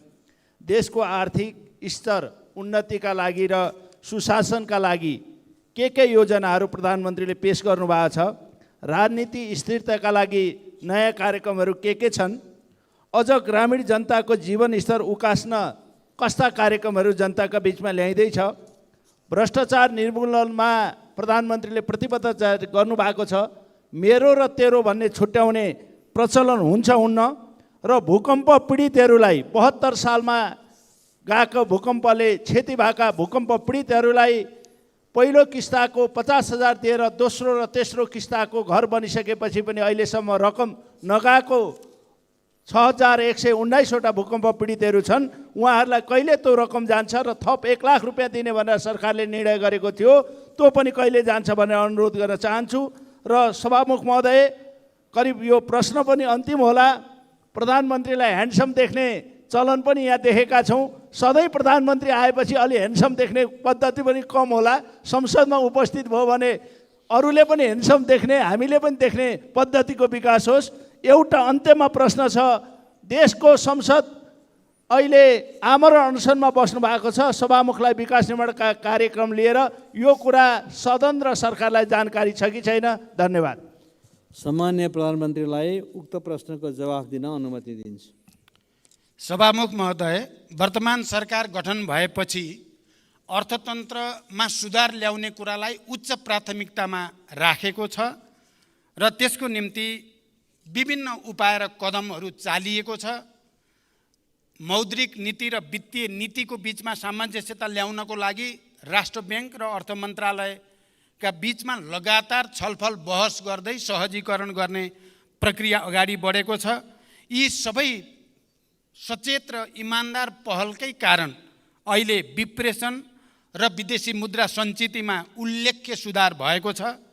साथै राहदानी, श्रम स्वीकृति, राष्ट्रिय परिचय पत्र लगायतका सार्वजनिक सेवा प्रवाहमा जनताले अनुभूत गर्ने गरी सुधार भएको छ। विकास निर्माण तथा सार्वजनिक सेवा प्रवाहको अनुगमनलाई थप सशक्त बनाइएको छ। राज्यप्रति जनताको विश्वास बढ्दै गएको छ। मुलुकमा सुशासन कायम गर्ने सम्बन्धमा सरकार स्पष्ट मार्गदर्शनका साथ अगाडि बढेको कुराले आम नागरिकमा राज्य र सरकारप्रतिको भरोसा बिस्तारै बढ्न थालेको छ। भ्रष्टाचार नियन्त्रणमा शून्य सहनशीलताको नीतिलाई अवलम्बन गर्दै कुनै पनि विषयमा सम्झौता नगर्ने र परिणाममा देखिने गरी कार्यान्वयन गर्न सरकार दृढ सङ्कल्पित छ। फौजदारी र सङ्गठित अपराधको जालो तोड्नका लागि गृह मन्त्रालयलाई स्पष्ट निर्देशनसहित अगाडि बढाइएको छ। भूकम्प पीडितको बाँकी किस्ता 2080 असार मसान्तसम्म भुक्तानी गराइने जानकारी पनि म गराउन चाहन्छु। यति भनिसकेपछि म अन्तिममा, हुन त 2064मा विस्तृत शान्ति सम्झौता भएर देश सङ्घीय लोकतान्त्रिक गणतन्त्रमा प्रवेश गरेपछि हामी आर्थिक, सामाजिक, सांस्कृतिक, शिक्षा, स्वास्थ्यको दृष्टिकोणले हामी कहाँ आइपुगेका छौँ भन्ने कुराको संक्षिप्त केही तथ्याङ्क राखेर म बिदा हुन चाहन्छु।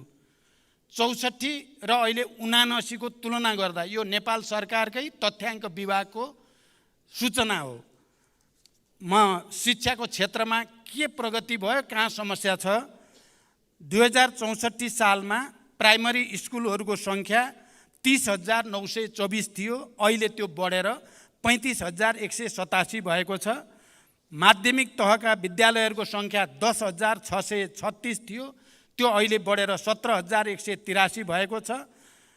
सेकेन्ड्री स्कुलहरूको उच्च माध्यमिकको 6,516 थियो 64मा, त्यो अहिले 10,984 भएको छ। अनि विद्यालयमा भर्ना हुनेको दर 64मा 95% थियो, अहिले 97% पुगेको छ। त्यस्तै साक्षरता प्रतिशत 64मा 61% थियो, अहिले त्यो बढेर 76% 76 भएको छ। स्वास्थ्यको क्षेत्रमा हस्पिटलको सङ्ख्या 2064मा 102 हस्पिटल थिए, अहिले 201 हस्पिटल छन्। डाक्टरहरूको सङ्ख्या 2064मा 1627 थिए, अहिले 30,133 डाक्टर भएका छन् र यो आफैमा एउटा ठुलो चुनौती भएको छ हाम्रो स्वास्थ्य क्षेत्रको निम्ति। अनि यो सरदर आयु 64मा 64 वर्ष नै थियो नेपालीको सरदर आयु, अहिले त्यो बढेर 72 वर्ष भएको छ। अनि बाल मृत्यु दर 64मा 48%, 1000मा 48 बालबालिका मृत्यु हुने गर्थ्यो, अहिले त्यो घटेर 28मा आएको छ। 5 वर्षभन्दा मुनिका बालबालिका मर्ने दर 64मा 61 थियो, अहिले त्यो घटेर 33मा आएको छ। उल्लेख्य सुधार यसबाट देख्न सकिन्छ। अनि इन्स्टिट्युसनल डेलिभरी अथवा अस्पतालमा या स्वास्थ्य केन्द्रमा गएर डेलिभरी बच्चा जन्माउने प्रक्रिया 64मा 18% मात्रै जान्थे अस्पतालमा गएर बच्चा जन्माउने काम, अहिले 79%, धेरै ठुलो प्रगति त्यसमा देखिएको छ। त्यस्तै आर्थिक क्षेत्रमा पर क्यापिटा इन्कम चाहिँ पहिला 37,000 GDP थियो, अहिले 1,82,000 पुगेको छ। रेमिटेन्स 64 मा 17% थियो, अहिले 20% भएको छ। अनि माल निर्यात गर्ने 64 मा 13 थियो, अहिले घटेको छ, त्यो 7% मा घटेको छ। इम्पोर्ट 33% थियो, अहिले 43% मा बढेको छ। अनि कृषि, मत्स्य पालन र चाहिँ फरेस्ट्रीमा 64 मा 32 थियो, अहिले 25 मा आएको छ। त्यस्तै म्यानुफ्याक्चरिङ काममा इङ्गेज हुनेहरूको सङ्ख्या 64 मा 1,77,550 थियो, अहिले 5,10,523 भएको छ। र यसरी समग्रमा हेर्दा गणतन्त्र आएपछिका सूचकहरूमा धेरैमा आयात निर्यात बाहेक अरू सबैमा गुणात्मक प्रगति रहेको तथ्याङ्क प्रष्टसँग हाम्रो नेपाल सरकारको तथ्याङ्क विभागले देखाएको छ। यो जानकारी सहित म बिदा हुन्छु। धन्यवाद। मान्य सदस्यहरू, आजको लागि निर्धारण गरिएको सम्माननीय प्रधानमन्त्रीसँग प्रत्यक्ष प्रश्नोत्तर सम्बन्धी कार्यक्रम यहीँ समाप्त हुन्छ। मान्य सदस्यहरू, अब सम्माननीय प्रधानमन्त्री श्री पुष्पकमल दाहाल प्रचण्डलाई नेपालको संविधानको धारा 53 एवं सुशासन व्यवस्थापन तथा सञ्चालन ऐन 2064 को दफा 41 बमोजिमको नेपाल सरकारको वार्षिक प्रतिवेदन आर्थिक वर्ष 2078-79 पेश गर्न अनुमति दिन्छु। सम्माननीय सभामुख महोदय, सभामुख महोदयको अनुमतिले नेपालको संविधानको धारा 294 को उपधारा 1 बमोजिम, नेपालको संविधानको धारा 53 एवं सुशासन व्यवस्थापन तथा सञ्चालन ऐन 2064 को वार्षिक प्रतिवेदन आर्थिक वर्ष 2078-79 सभा समक्ष पेश गर्दछु। धन्यवाद।